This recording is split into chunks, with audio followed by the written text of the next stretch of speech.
¿Qué tal? Buen mediodía. Bienvenidos a La Bancada. Estamos con toda la información de la Cámara de Diputados en una semana bastante tranquila, con actividades de comisión, pero sin una sesión prevista y en la previa de lo que es un receso invernal que obviamente se siente en la actividad legislativa. ¿Cómo le va, señora Jessica Calcaño? ¿Qué tal, Mauricio? ¿Cómo ¿Bien? estás? Bien, sí. ¿Cómo está pasando? Hubo ¿Todavía bastante tiene actividad la igual postsesión? ayer.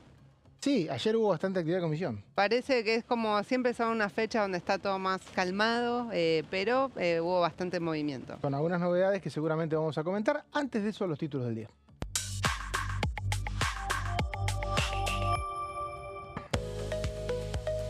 Se reunió la Comisión de Mujeres y Diversidad. Se aprobaron proyectos de resolución contra la violencia a mujeres y diversidades.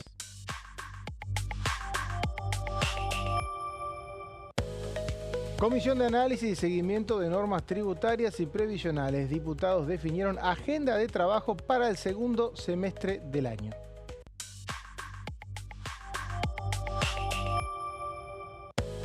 Representantes del Ministerio de Seguridad en el Senado defendieron los cambios de las fuerzas federales y desde la oposición anticiparon que buscarán rechazar las reformas. Y este me parece que es un poco el tema que ayer, dentro de las actividades de comisiones que hubo, no se esperaban dictámenes. Cuando no se esperan dictámenes, a veces los periodistas estamos un poquito distraídos, porque pensamos que no va a haber noticias, porque en realidad siempre no es una noticia que un proyecto avance o no. Pero ¿qué ocurre? Se reunió una bicameral de control, la bicameral de fiscalización de actividades y órganos de seguridad interior. Seguridad interior, sí. Y se reunió en el Senado. Siempre las bicamerales se reúnen en el Senado, pero van diputados y senadores. Y ahí lo que plantearon, en realidad lo que hubo es una visita de funcionarios del Ministerio de Seguridad para explicar los decretos por los cuales reformaron el funcionamiento de todas las fuerzas de seguridad que controla el Ministerio. Como son decretos delegados, se van a tratar todos inevitablemente o se pueden tratar todos en el recinto, previo paso por una comisión. Y Unión por la Patria fue con el mensaje de que va a buscar... No claro, necesariamente tiene pueden que pasar tratarse en comisión, pero sí en el recinto, Sí. pueden tratarse o no. Claro. Digamos, si no se tratan, rigen. Y Unión por la Patria fue con el mensaje de vamos a tratar de juntar los votos para derogar estos decretos. Digo Unión por la Patria porque no había otro espacio opositor. Claro. Sí, y recordemos que ayer lo habíamos comentado, son decretos que emitió el Poder Ejecutivo el 7 de julio, la mayoría, salvo el de la Policía Federal, que fue anterior. Ese ya podría ir al recinto. Claro, pero que están dentro de lo que son las facultades delegadas administrativas, lo que plantea Unión por la Patria, que fue el mensaje que dejó el día de ayer. Cuando fue el debate de la ley bases, el gobierno inicialmente quería que esté la facultad delegada en materia de seguridad y expresamente eso se quitó. Fue parte del debate, se restringió a menos materias, pero ahora de parte del gobierno dicen esto es dentro de las facultades delegadas administrativas. Lo que hizo Unión por la Patria es, esto no es una mera reforma administrativa, es mucho más profunda. Entonces tendría que haber sido por una ley del Congreso, no puede ser por decreto. Así que ese va a ser un poco el debate. Es un debate quedó planteado constitucional ayer. porque la Constitución no permite que haya reformas, por ejemplo, en el Código de Procedimiento Penal, que creo que en algunos puntos se habrían modificado, en algunos de los protocolos. En algunos puntos, en otros también había muchos debates por textos, eso también fue muy curioso, había muchos debates por textos de la ley que estaba vigente antes, Sí.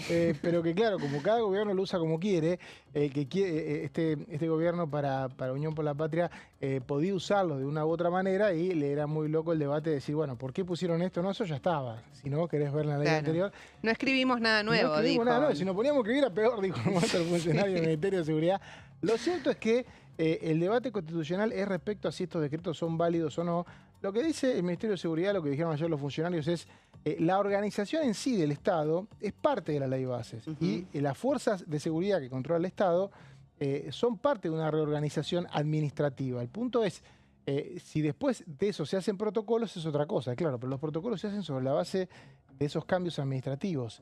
Claro, el tema es que le dan en los decretos, yo leí algunos de ellos, en particular de la Policía Federal, pero se le dan nuevas facultades a la Policía Federal. No es que no es tan administrativo. Por ejemplo, poder hacer ciberpatrullaje, acceder a bases privadas de redes sociales. O sea, son todas cuestiones que poder detener a determinada persona sin una orden judicial, que sea por criterio. ¿Qué? Eso ya estaba. Dicen que ya está. O sea, es muy impresionante no, eso. yo entiendo que no. O sea, por lo menos lo que desde el otro lado dicen que no. ¿Por qué, digamos? Dijeron que estaban porque no está pensado para el AMBA, donde tenés los tiempos más rápidos. Como la Claro, Policía eso Federal señalaron ayer. labura Sí. en todo el país, a veces no puede tener una persona detenida y tener una averiguación de antecedentes, y más en el momento que se escribió el original de esto, que no había internet, todo. Entonces a veces tenías que tener una facultad de tener una detención de varios días. Decir patrullaje no, eso no estaba, porque Claro, lógicamente no la existía. tecnología no existía. Claro, y es una facultad nueva que Es se le da. nuevo, eso es nuevo. Y No es ahí, administrativa la decisión de darle esa posibilidad de hacer vigilancia en redes sociales. ahí lo que plantearon los funcionarios es que, bueno, en realidad esto se hace de forma voluntaria o con orden judicial. Ujú. O sea, en la base de datos es, vos me das los datos y si no, le pido a un juez que me den los datos. No haremos inteligencia, dijeron, porque no pueden. Claro. Llegaban a decir que hacían. Eso es lo que le marcó el diputado Claro. Leopoldo Moró. Exactamente, si llegaban a decir que hacían, iban a tener un problema en la comisión que fiscaliza los organismos de inteligencia que está justamente en este Congreso. Me parece, Jessica, que lo que nos dejó este debate es que el decreto más antiguo, el de la Policía Federal, creo que es el 383, Sí. me parece que va al recinto pronto. Pero yo no sé si tiene los votos para ser rechazado. Y veremos, o sea, se escucharon voces que han cuestionado, ¿no? Ayer Ese fueron a decreto. Unión por la Patria lo va a rechazar. Pero Sí, pero no digo, te de otros alcanza. bloques también han rechazado las facultades que se le da. Necesitas 129 Sí, y 37. Y ayer es como que uno no veía otros bloques opositores que puedan reunir esa cantidad asociados a Unión por la Patria, ¿no? Igual esto puede ocurrir, no digo que no Sí, vaya a sí, ocurrir, sí. pero pasó con todo lo que tiene que ver con los decretos delegados, que no hubo ninguno que se tratara en el recinto porque nadie tuvo la confianza de llevarlo. No es que los diputados y los senadores no miran esas cosas o se Claro. duermen solamente. A veces parece, alguna gente cree, no, bueno, no tuvieron ganas de llevarlo, no. como el DNU 70 Los 2023. 70 en el Senado lo llevaron rapidísimo, porque sabían que estaban los números. En diputados. En diputados no. nunca, ¿no? Y el día que lo llevas y si las dos cámaras lo rechazan, es delete. Desaparece el decreto inmediatamente. Sí, desde que se rechaza en adelante, no es retroactivo. No es retroactivo, exactamente, pero bueno, por lo general un presidente lo que tiene que hacer si va a haber una sesión en que lo van a rechazar es derogar mismo el decreto, o sea, no puede permitirse.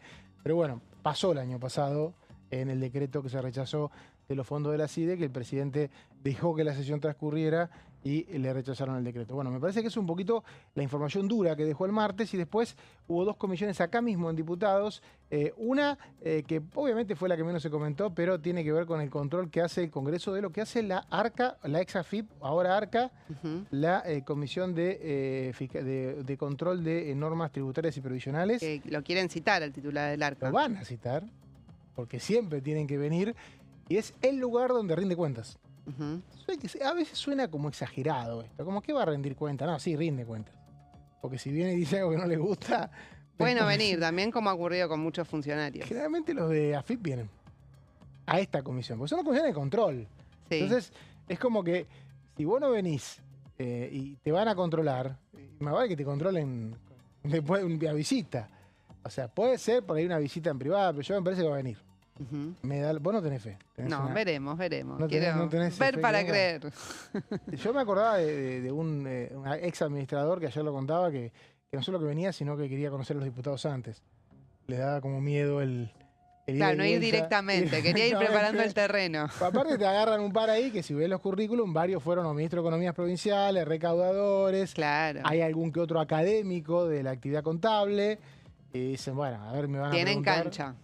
Sí, no es una comisión improvisada, es bastante, y cada vez más este tipo de perfiles toma una banca en diputados. Claro, bueno, la de ayer también, sobre la fiscalización de los organismos de seguridad, también. Había A ver. mucho exfuncionario ahí también, Sí. muy exfuncionario nacional. Ujú. Y después tuvimos Jessy, Mujeres y Diversidad. ¿Qué pasó ahí? Mujeres y Diversidad, hubo expositores centralmente. Estuvo la palabra de Julia Mengolini, que fue la que más, digamos, un momento muy importante de la comisión, donde contó en primera persona todo lo que atravesó, digamos, incluso con ciertas lágrimas por un momento, en base a un video que se circuló, digamos, donde ella estaba con su hermano, con vinculaciones sexuales, digamos, con su hermano. Un video producido fake con news, inteligencia artificial, que es claro. un tema que no tiene legislación. Así es. Así es, bueno, ella reclamó de alguna manera que se vuelvan a poner sobre la mesa ciertos consensos democráticos porque recibió un ataque bastante importante de terrorismo psicológico, dijo ella, durante varios días, incluso también en la calle en presencia de su hija, gente que se le acerca, le hace mención al video, bueno, distintas situaciones. Y el otro protagonista, me parece importante, fue el diputado Esteban Paulón, también, que tomó la palabra ayer en la Comisión de Mujeres y Diversidad porque recibió mucho apoyo por las agresiones homofóbicas que recibió de parte de un canal de streaming que se llama Carajo, y bueno, dijo que presentó igualmente en la justicia una denuncia, y se está avanzando en la Cámara de Diputados en un repudio a todos Ahí no hubo esos inteligencia dichos. artificial, ahí es No, opinión o planteo claro, contra fue planteo. en vivo, en un streaming, pasaron un extracto, fue el día de la última sesión de diputados, 2 de julio, si Sí. no me equivoco, si no me falla la memoria. Él hizo una intervención y, bueno, le iban comentando en este streaming, y, bueno, hicieron esas declaraciones homofóbicas, y lo que planteó Esteban Paulón, además una fecha emblemática porque era un aniversario de la aprobación de la ley de matrimonio igualitario, dijo, no se trata solo de mí, sino de que las nuevas generaciones también tengan la posibilidad de vivir plenamente su orientación sexual. Así que bueno, esos fueron un poco los debates. También estuvo atravesado hubo familiares de las detenidas por el caso del escrache al diputado José Luis Espert, una continúa en el penal de Seiza, y también, bueno, Zaffaroni participó, tomó la palabra y, bueno, habló del lawfare en el caso del fallo contra Cristina Fernández. Un título, por lo menos te tiro. Sí, aparte muchos temas que exceden la Comisión de Mujeres y Diversidad. Sí. Me parece que la cuestión de inteligencia artificial, en realidad la regulación de las plataformas en general es algo que en Europa está avanzando bastante, en Argentina somos bastante reacios, y es muy loco porque después los medios de comunicación tienen que tener un montón de recaudos que no tienen que tener las plataformas, cuyos titulares o cuyos referentes en Argentina no conocemos, porque en muchos casos o no existen o son parte de figuras jurídicas que tienen sede, no sé, en otros países o en un paraíso fiscal. Pero bueno, como es muy difícil definir el espacio en el que trabajan las plataformas, ahí se puede hacer cualquier cosa. Entonces se termina con la veda electoral un viernes, pero esto no tiene que ver con la última elección solamente de la Ciudad de Buenos Aires, cuando estuvo este video de inteligencia artificial de Macri, sino que hace mucho que entre viernes y domingo hay cualquier cosa referido a la elección que pasa en las plataformas, y eso no ha tenido la posibilidad del Congreso de avanzar en otras comisiones que tienen que ver con más que nada legislación penal o en su momento la Comisión de Comunicaciones Informática, un viejo debate que cada vez que pasa el tiempo y no empieza el debate, más atrás quedás, porque ahora tenés que hablar de inteligencia artificial, antes hablabas de redes sociales y no hay ningún marco jurídico. Pero se siguen presentando proyectos y se siguen esperando que se traten los dictámenes que hubo en las últimas semanas y que seguramente van a llegar al recinto en la próxima sesión, que no se sabe bien cuándo va a ser. Uno de ellos tiene que ver, Jessy, con emergencia en pediatría. Así es, y hablamos mucho del dictamen de mayoría, ¿no? que tuvo la mayor cantidad de firmas del plenario de comisiones para declarar la emergencia en pediatría por el Hospital Garrahan, pero hablamos menos, y eso es lo que traje el día de hoy, de cuál es el dictamen de minoría que presentó el oficialismo. ¿Cuáles son los argumentos de la Libertad Avanza de por qué rechaza declarar la emergencia en pediatría? Así que vamos a repasar. Está bueno lo que haces porque es el único bloque que presentó un dictamen de rechazo. Claro, así es. Hay otro bloque que tiene firmas de la Unión Cívica Radical. Hay otro bloque que no hace nada. Claro, el PRO, por ejemplo, no firmó ninguno. Claro, y presentó un dictamen de rechazo, está en contra. Claro, así es. Y tiene su argumento, y esto que expone Jessy, se puede leer. Digamos, sí, está es disponible, público. es público, porque a veces se plantea después en relatos periodísticos, bueno, tal bloque no dijo nada, no expresó nada. No, está el dictamen de rechazo, lo puedes leer. Claro, acá así está. es. Y tiene la firma de todos los diputados que integran alguna de las comisiones donde se trató, que fueron 3. Bueno, vamos a repasar entonces con estas placas los argumentos de la Libertad Avanza. Empieza planteando que no hay ninguna justificación técnico-institucional sobre esta declaración de emergencia, porque, bueno, sabemos que por parte del presidente Javier Milei se habla de sostener el equilibrio fiscal. Entonces, lo que ellos dicen en este dictamen de minoría es que no se puede expandir el gasto sin control. que el problema que hay en cuestión es los esquemas burocráticos que son ineficientes y que lo que se intenta hacer con esta declaración de emergencia es legalizar privilegios sectoriales, Sí, ¿no? una redacción un poquito apresurada, debo reconocer, pero es cierto que la emergencia en pediatría es polémica en sí, porque la pediatría está a cargo de las provincias y no de la nación.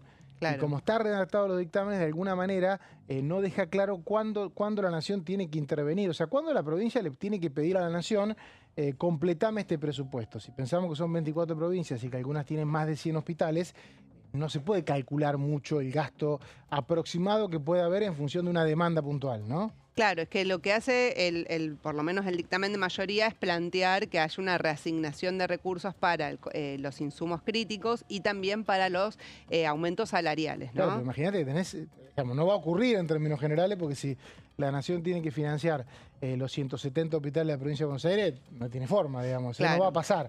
Entonces, ahí es donde definir ese monto es complejo, ¿no? Sí, bueno, así que esto es una parte de los argumentos. Vamos a la siguiente placa para repasar otra de las cuestiones. Dicen, ¿hay un problema en la salud pública? Lo hay, dice el dictamen de minoría de La Libertad Avanza. Ahora, no es presupuestario, sino que es de gestión, eficiencia y transparencia. Es decir, a lo que apuntan es que hay que ver cómo se utiliza el presupuesto que ya está asignado, que tiene los hospitales en pediatría, que no se necesitan regulaciones vacías, insisten con no ampliar el presupuesto y, de nuevo, el problema es la ineficiencia y la mala administración. Sí, el gobierno es parte de la administración de 6 hospitales nacionales, ¿no? Sí. Bueno, claro, en el caso de El Garrahan depende, o sea, tiene financiamiento 20% de la ciudad y una parte de Nación. Vamos a la siguiente placa porque hace referencia también a esta cuestión de la figura de la declaración de la emergencia, que ellos dicen, bueno, se declara una emergencia cuando el servicio público está amenazado. Y dicen, no es el caso. Y lo que se busca entonces es buscar saltear controles administrativos.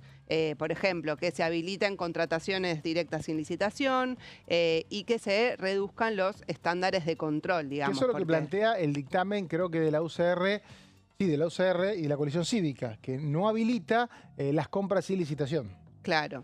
Bueno, es un eso es un que poco... declara la emergencia, pero toma esto que plantea La Libertad Avanza. Claro, dicen, el servicio público se está brindando, no está amenazado. Claro. Ese es el argumento que plantean por lo menos desde el oficialismo, por eso dicen es como un artilugio. Lo que quieren plantear con la emergencia es para poder avanzar en licitaciones que no tengan los controles adecuados.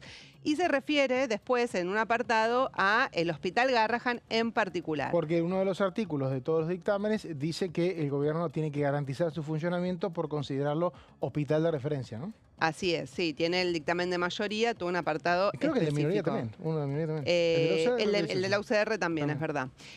Bueno, aquí lo que plantea es que el presupuesto, dicen, aumentó para el Hospital Garrahan entre 2023 y 2024 un 244%.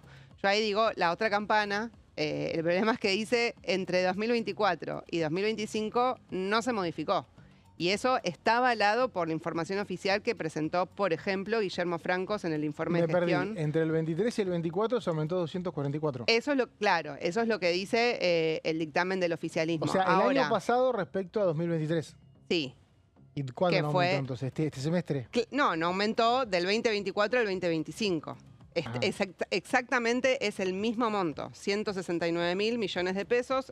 Está, digamos, también es información pública que dio el jefe de gabinete. No termino de entender. ¿Aumentó cuándo? ¿Durante el 2024?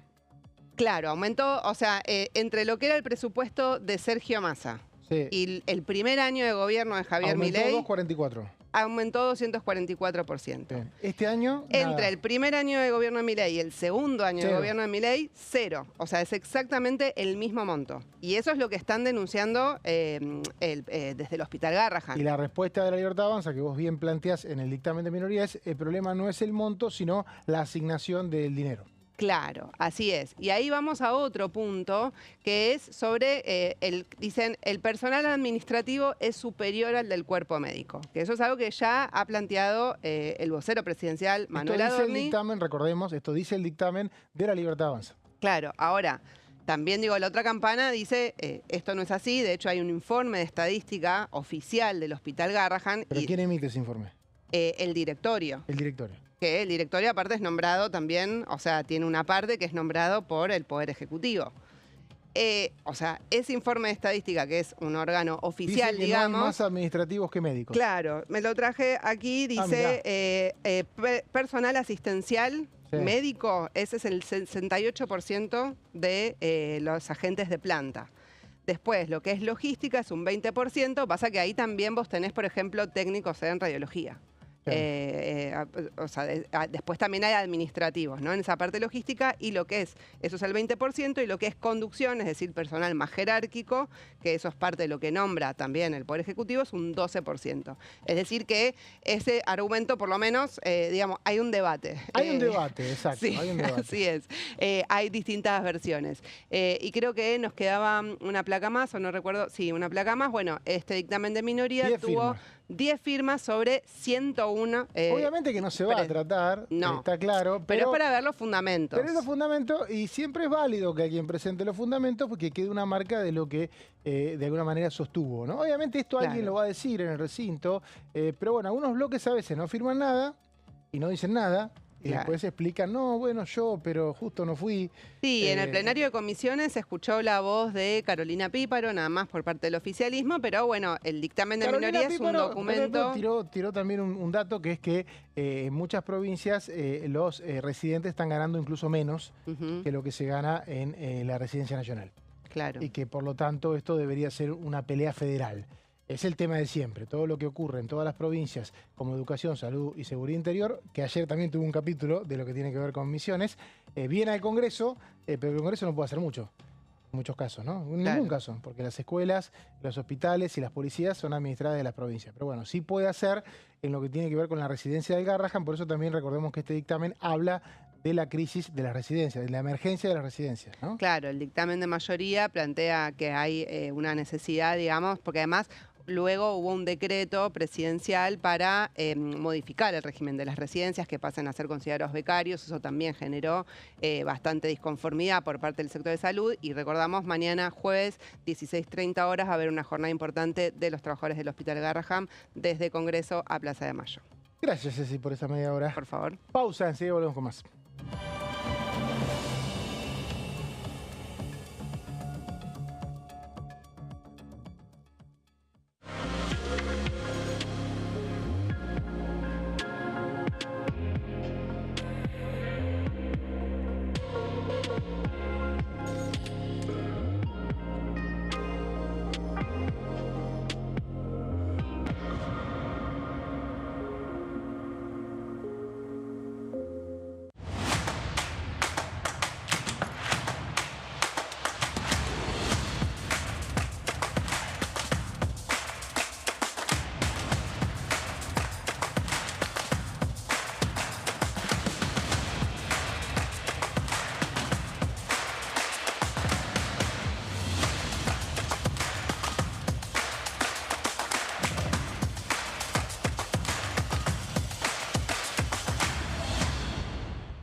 La Cámara de Diputados tiene 257 miembros. Los diputados debaten y sancionan leyes que rigen en todo el territorio nacional. Algunas de las más importantes son el presupuesto de gastos generales del Estado, el Código Civil, el Código Penal, la forma en que se rige el trabajo, las jubilaciones, entre tantas otras. Además, controla y hace un seguimiento de las políticas del Poder Ejecutivo a través de la visita de diferentes funcionarios o el pedido de informes, así como la posibilidad de realizar juicios políticos a los funcionarios. La duración de los mandatos de los diputados es de 4 años y pueden ser reelegidos indefinidamente. Desde el momento en que asumen y hasta el final de su mandato, no pueden ser acusados, interrogados judicialmente, ni molestados por las opiniones o discursos que imitan desempeñando su mandato. Son requisitos para ser diputado tener al menos 25 años, 4 años de ciudadanía argentina y haber nacido en la provincia por la que se postula o haber residido en ella los 2 años precedentes. Se agrupan en bloques que expresan partidos políticos o afinidad ideológica. Existen también los monobloques integrados por un solo diputado.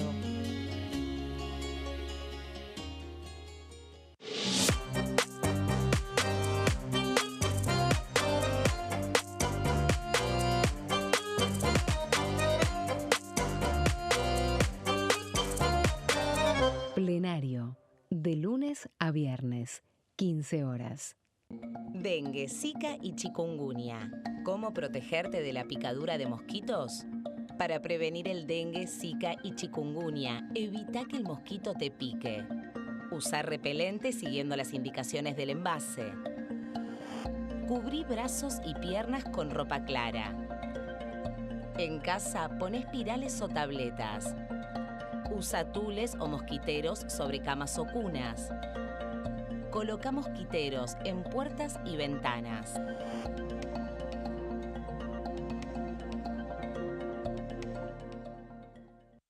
Elecciones legislativas 2025.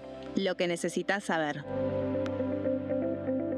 El 26 de octubre, cada provincia elegirá a sus representantes en la Cámara de Diputados de la Nación. ¿Sabés qué bloques renuevan bancas? Este año se renuevan 127 bancas, la mitad de los diputados. Unión por la Patria renueva 46 bancas. El Bloque de la Libertad Avanza renueva 8 bancas. El Bloque del PRO renueva 21 bancas. La Unión Cívica Radical renueva 11 bancas. Encuentro Federal renueva 7 bancas.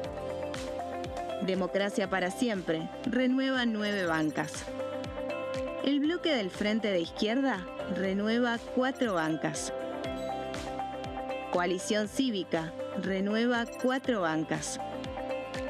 Otros bloques renuevan 17 bancas. Elegí a tus representantes, tu voto, tu voz, tu futuro. Para más información, ingresá en www.argentina.gov.ar/elecciones-medio 2025.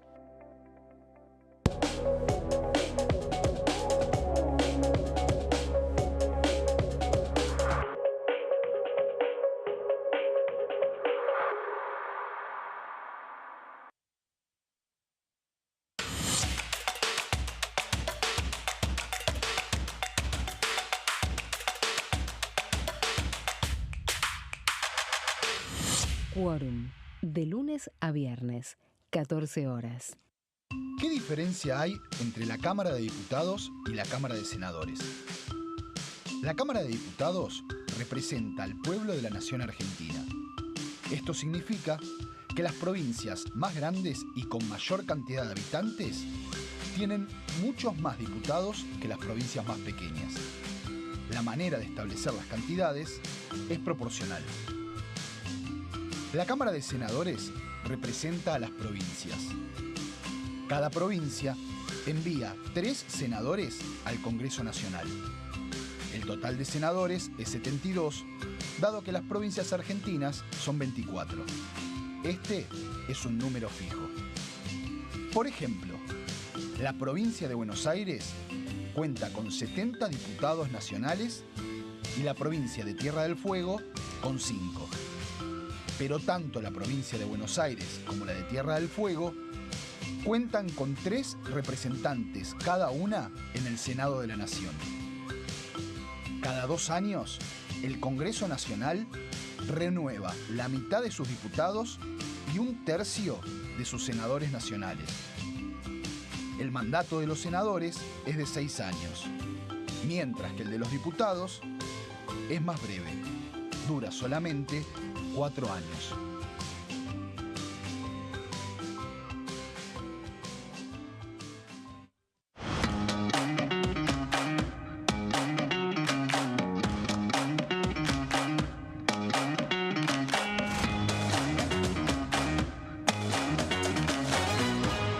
Pasos perdidos, de lunes a viernes, 16:30 horas.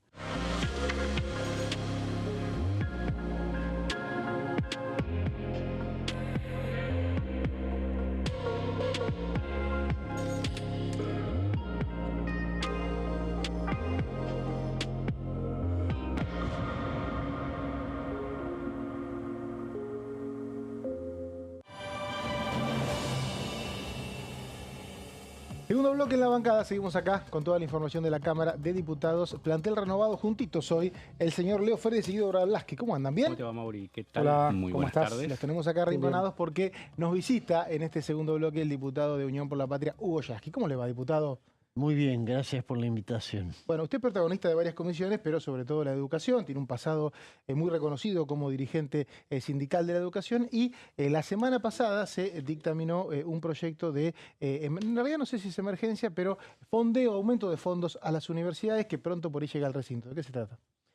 Se trata de un proyecto que establece una cantidad de recursos para asegurar el financiamiento, sobre todo del tema salarial de los docentes, del tema salarial del personal no docente de la universidad, complementar las partidas para que ese personal que hoy está sufriendo una merma salarial cercana al 30%, pueda de alguna manera recomponer y además que se asegure la continuidad del dictado de clases, porque en muchas universidades hay como un cuello de botella y bueno, la ley tiene esa necesidad y esa urgencia, es decir, lograr la continuidad del ciclo lectivo universitario y proveer al pago de los salarios. Justamente me hacía ruido, o en realidad muchos diputados también le hacía ruido, usted tiene, como decíamos recién,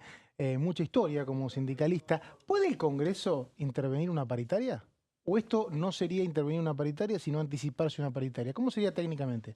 No, por ejemplo, en la mayoría de los países del mundo, las paritarias en el sector público, no solamente los docentes, por ejemplo, Uruguay, se desarrollan después que se define la ley de presupuesto, de manera tal que en el presupuesto que se aprueba ya están contemplados los recursos. ¿Los pisos o no? Los recursos para los salarios. Uruguay es un país, por el tamaño que tiene, unitario, tiene un sistema en el que los salarios se definen en la legislatura nacional, pero en muchos países de Europa primero se definen los recursos, la ley de presupuesto, y con esos recursos se va a la paritaria. Acá, en este caso, esta ley viene a suplir o a tratar de remediar un problema grave de estrangulamiento de los recursos que ya se viene denunciando desde el año pasado. Recuerdan aquella gran marcha en la que una parte del conflicto se resolvió, que eran parte de los gastos operativos, pero el tema salarial siguió sin resolverse. Y le consulto, el ministro de Regulación, Federico Sturzenegger, decía en una entrevista el fin de semana que le preguntaban por los aproximadamente 50.000 despedidos en el sector público, ¿no? Y me dijo que, bueno, que un poco lo festeja el gobierno, los trata de ñoquis, y decía, bueno, pero creció ese número, pero a su vez aumentó el sector privado. Primero le pregunto, ¿es tan así? Y segundo, ¿cómo evitar que pase con los despedidos o con los que quedan fuera del sector público y de las empresas lo que pasó en la década del 90? No, primero creo que fue un agravio absolutamente gratuito e injustificado el rótulo de ñoquis que le puso a empleados públicos que fueron despedidos, que han sufrido la pérdida de su trabajo, y me imagino a muchos de ellos o a sus familias, a sus hijos, a su gente querida, escuchando que los califican de ñoquis. Gente que trabajó toda su vida. En todo caso, si ha habido ñoquis, es un problema del Estado que se tiene que resolver de otra manera y no echando 50.000 empleados. Es una bestialidad, es el 10% de toda la planta. Y con respecto al tema del empleo privado, el empleo privado disminuyó el número de empleados privados. Esto aparecen claramente en los números publicados recientemente. Lo que aumentó es el empleo informal. ¿Por qué? Porque muchas empresas que se están yendo del país van generando la necesidad de que el que perdió el empleo y cobró una indemnización, comparte esa indemnización o se compra un auto y trabaja en una plataforma o busca otra manera de sobrevivir. Es decir, Hay pérdida del empleado registrado privado, aumento del empleo informal que no compensa la pérdida y 55.000 despedidos del Estado. Sí, diputado, y conociendo como conoce tanto el mundo sindical, ¿cómo es que se aguanta esta situación en las universidades, ¿no? Yo soy docente universitario también en la UBA. Hasta ahora los cuatrimestres han sido, a pesar de la situación, han fluido. No ha habido algunas medidas de fuerza, pero se ha seguido adelante. En situaciones que se ha estado mejor, se ha casi parado la universidad. Hubo una decisión sindical de aguantar para no cerrar la universidad. ¿Qué es lo que se le puede transmitir a la gente? Porque los rectores también dicen que no va a empezar el cuatrimestre, ¿no? La mayoría del financiamiento universitario va a pagar sueldos de docentes y de no docentes. Lo que usted decía antes, la luz, el gas, eso se arregló más o menos. Más o menos, sí. ¿Hasta cuándo los docentes van a trabajar gratis o casi gratis o se van a seguir yendo por goteo? Pero se han ido cientos de docentes. Sí. También hay que transmitirle a la gente esto. Sí, sí. No funciona sola la universidad. No sé usted cómo lo ve. ¿Va a haber cuatrimestre? ¿Va a arrancar la universidad? Yo creo que está habiendo un deterioro que por ahí no visibiliza tanto. Vos lo mencionabas tangencialmente, es decir, hay muchos profesores universitarios que si pueden y consiguen otra posibilidad de recursos, se van. Sin duda. Y se está supliendo con muchos profesores que toman una pequeña cantidad de horas y se va generando un deterioro en el nivel en la calidad educativa de la universidad. Hoy, en el medio de un país donde el desempleo es duro, hay cualquier posibilidad de empleo, aunque sea tomando unas pocas horas para hacer una especie de ingreso supletorio. Suma. Porque la mayoría no tiene dedicación full, sino no que tiene dedicación full, tenemos dedicaciones parciales. Y se está perdiendo esa dedicación full. Se está, digamos, retrocediendo en el nivel de calidad de la universidad en términos educativos. Y creo que los gremios docentes están de alguna manera intentando vertebrar una acción en un medio en el que no solamente la universidad, en general la gente tiene miedo, aún cobrando un salario muy bajo, a las consecuencias que pueda generar una huelga. Y por otro lado, también, digamos, hay un contexto desfavorable en el sentido de que se instala un discurso muy agresivo hacia todos aquellos que aún teniendo salarios muy bajos reclaman. Esto es así y hace que la posibilidad de sostener medidas de fuerza sea más complicado. Yo creo que esto es lo que explica no la reticencia, sino la discontinuidad de la acción de los gremios. Uno lo escucha, pensamos que Yasky tiene décadas de reclamos gremiales y está identificando que hoy hay una masa en la población que rechaza los reclamos gremiales más que en otras épocas a partir de un discurso nuevo. Y en ese sentido le pregunto, porque usted está en contacto, usted fue sindicalista en la provincia de Buenos Aires, está en contacto con cómo viven los maestros en los colegios primarios y secundarios que están a cargo de los gobernadores y que a veces, porque estar a cargo de los gobernadores parece que es una pelea salarial menor, pero se da a lo largo del país. ¿Cómo está ese tema? No, tenemos situaciones disímiles, provincias donde ha habido mucho conflicto. El ajuste que el gobierno nacional muestra como un éxito de su gestión, en realidad lo hacen los gobernadores. Es decir, la gente vive en las provincias, los que sufren el ajuste es como una especie de cascada. Finalmente llega a las provincias y ahí faltan recursos, no solamente para salarios. Todos los recursos que el Estado Nacional enviaba para formación docente desaparecieron. Lo que se enviaba para infraestructura desapareció por completo, salvo las provincias que están construyendo escuelas con recursos propios.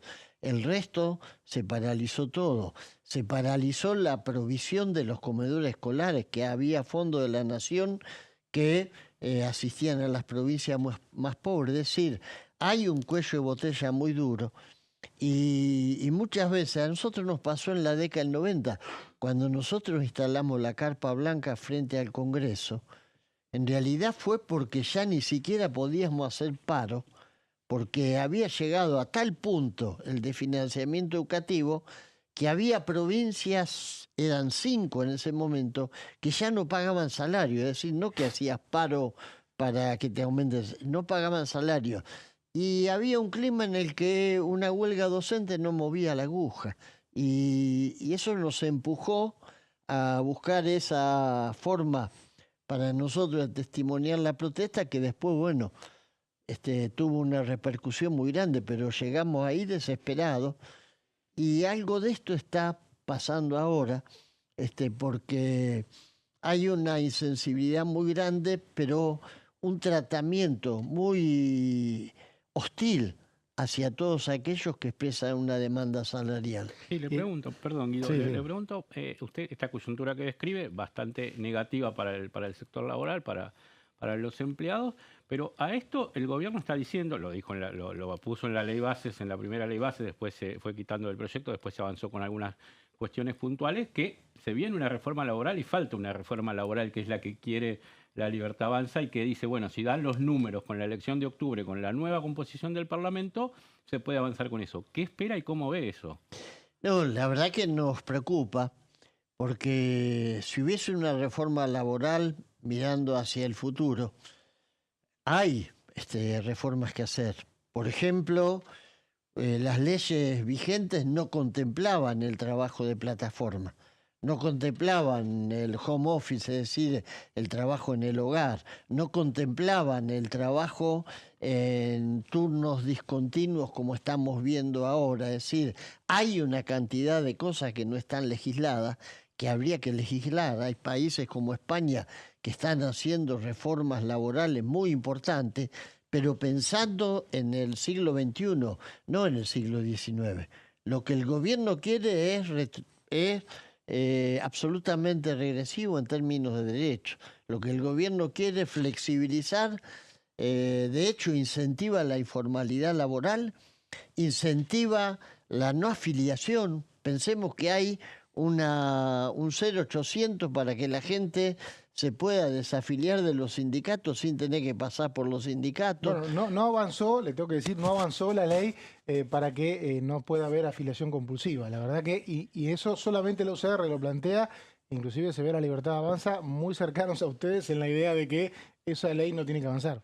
En realidad, eso de la afiliación compulsiva, bueno, en el Estado no existe claramente. No, claro. Porque existe la pluralidad de representación sindical. Vos tenés 3, 4 gremios docentes o más gremios universitarios.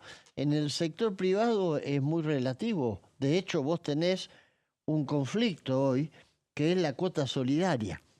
Es decir, acá se está discutiendo si corresponde que cuando un sindicato firma un convenio, ese para aporte por única vez el que no está afiliado.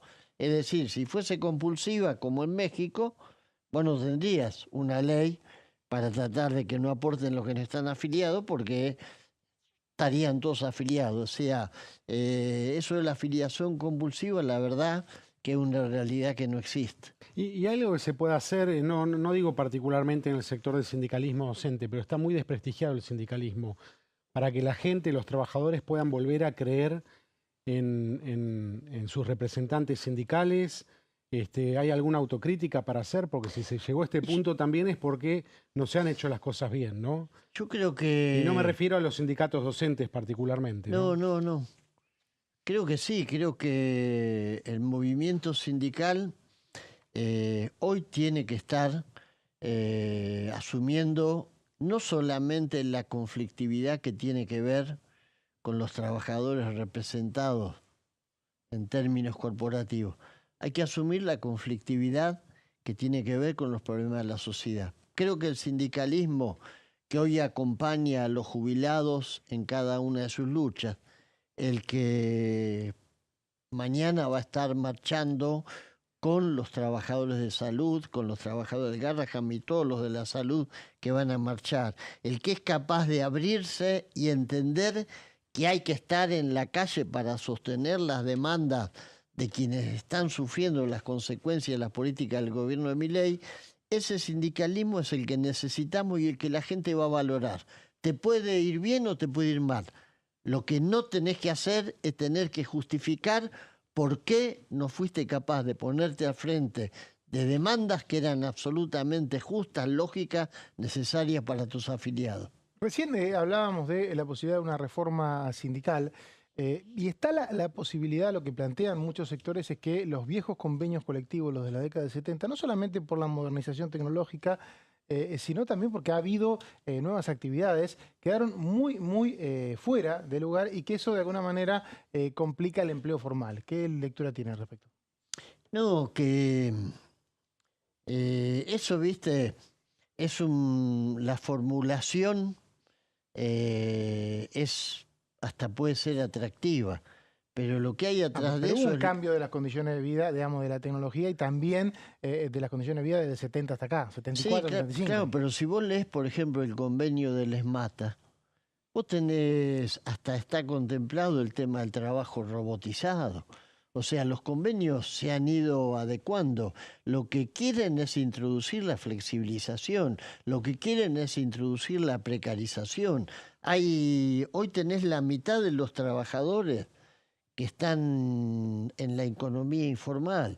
Entonces nosotros no podemos igualar para abajo. Fondo de cese laboral, ¿no?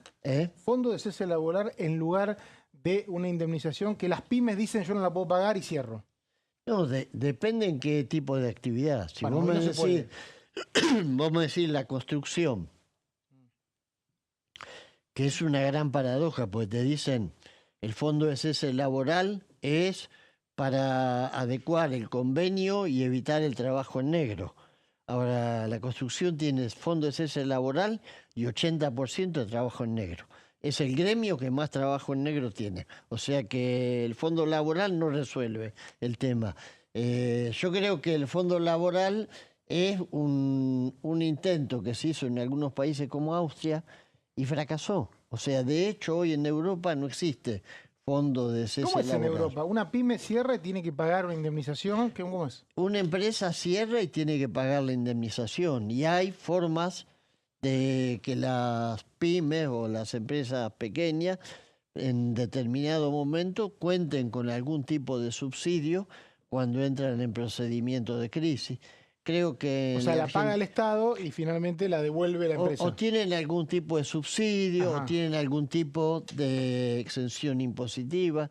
Yo creo que hay que buscar soluciones, pero que no precaricen la existencia de la indemnización por despido, porque la indemnización por despido es de alguna manera un instrumento que, digamos, le quita la facilidad al empleador al primer problema despedir al trabajador. La idea de la indemnización es apuntalar de alguna manera el empleo, es decir, hacer que despedir a un trabajador sea tan fácil, tan barato, tan sencillo y tan rápido como quiere este gobierno. Lo que va a terminar pasando es que, bueno, sea la solución más rápida el despido. Hugo, ¿cómo viene el tema de los conteos de próxima sesión, la dinámica parlamentaria con respecto a estos proyectos, financiamiento universitario? Y esperamos poder tener una sesión lo antes posible. ¿Hay fecha? Todavía no, se habla del 30 de julio. Para mí creo que hay que tratar de avanzar lo más rápido posible, con celeridad. Todos sabemos que hay amagos de veto, que hay intentos para tratar de alguna manera impedir que estas leyes avancen, y creo que la Cámara tiene que constituirse para avanzar con estos debates, con otros que quedaron pendientes y también con el tema de la investigación, definir nuevos plazos para la comisión investigadora del caso Libra y definir la manera de garantizar que se pueda de una vez por todas sacar el tapón que significa no poder elegir la autoridad de la comisión, que fue lo que pasó hasta ahora e hizo que la comisión no funcionara. Hay un dictamen presentado porque la idea es que se extienda el plazo y que pueda empezar a funcionar y que se defina en el Pleno del Congreso la forma en que se resuelve, en caso de empate, la elección de la autoridad, que es lo que hasta ahora nos paralizó. Diputado Hugo Yasque, de Unión por la Patria, nos visitó. Gracias, diputado, por estar acá. Hasta luego, gracias. Bueno, y por lo pronto, recién decía Guido que puede llegar a haber una sesión para la semana que viene. ¿Leo nada, no? No, en principio aparentemente no. Parece que ¿Crees que no? Receso invernal, entre comillas, y que no se dice mucho, parece que va a ser efecto, ¿no? El comienzo de las vacaciones de invierno en Capital Federal y en la provincia de Buenos Aires siempre hace menguar un poco la actividad parlamentaria. Guido, ¿qué pensás? No, bueno, me quedo con lo que dijo el diputado, 30 de julio, ¿no? Es una idea, ¿no? Es la de máxima. Sí. Me parece que es la de máxima, porque también está el tema de que puede llegar a haber emplazamientos, en caso que no haya 2/3 de gobernadores. Acá los gobernadores no tienen el peso que tienen en el Senado, puede ser que los proyectos que vienen del Senado no tengan acá la mayoría especial, y en ese caso hay que hacer emplazamientos, y hay una fecha muy riesgosa, que es el 7 de agosto, que es cuando cierran las alianzas. O sea que los partidos que están tratando de hacer alianzas con la Libertad Avanza en las provincias tienen representantes y no van a querer hacer mucho ruido. Ya vimos algo de eso hace 6 días en el Senado, ¿no, Leo? Sí, exactamente. Ya en el Senado se empezó a ver cómo se posicionan los gobernadores, quiénes juegan, quiénes no, quiénes se abstienen, sobre todo en alguna definición de los temas. ¿Quiénes se van? Y quiénes se van, exactamente, justamente eso. Hay algunas bancas vacías el otro día. Hay que mirarlo minuciosamente al detalle, como decís vos. Bueno, por lo pronto, la actividad estuvo ayer, recordamos, hubo varias comisiones, Comisión de Mujeres y Diversidad, Leo, y Comisión de la bicameral de fiscalización de órganos de seguridad de interior, ¿no? Sí, esta de seguridad con los funcionarios del Poder Ejecutivo explicando cómo va a ser un poco y cómo es la implementación de estos nuevos decretos que le dan una actividad más ampliada a la Policía Federal y a las Fuerzas Federales. En la Comisión de Mujeres y Diversidad se expuso o expusieron quienes se sintieron agraviados o violados en su fuero por las declaraciones o los Twitter o las redes sociales que atacan con cuestiones de pedofilia. Guido, segundo semestre, con elección en octubre, ¿te parece que la actividad parlamentaria va a estar muy caída o como es una elección sola, no hay primarias? Vos que tenés mucha experiencia y te acordás allá por 2005, 2003, 99, 97, ya eras periodista. No, una elección sola. No sé si tanto, pero... Sí, me parece que sí. Es un escenario que está bastante alterado respecto de lo que es habitualmente, ¿no?